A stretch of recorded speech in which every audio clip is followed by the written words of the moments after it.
सोलापूर शहरातील citizen Urdu high school येथे मंगळवार 16 जानेवारी रोजी फूड फेस्टिवल कार्यक्रमाचे आयोजन करण्यात आले होते।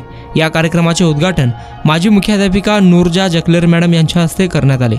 तसेच मान्यवर म्हणून मखदूम जकलेर साहेब, केंद्र शाळा क्रमांक 2 सहशिक्षक फुरकान पानगल यांची उपस्थिती होती।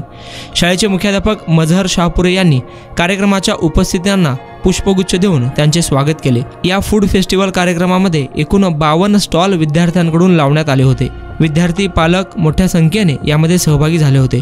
शाळेचे सर्व शिक्षक, शिक्षकेतर कर्मचारी यांनी या कार्यक्रमासाठी विशेष परिश्रम घेतले। लोकप्रधान न्यूज चॅनलचे पत्रकार गफूर सौदागर यांनी घेतलेला हा खास आढावा।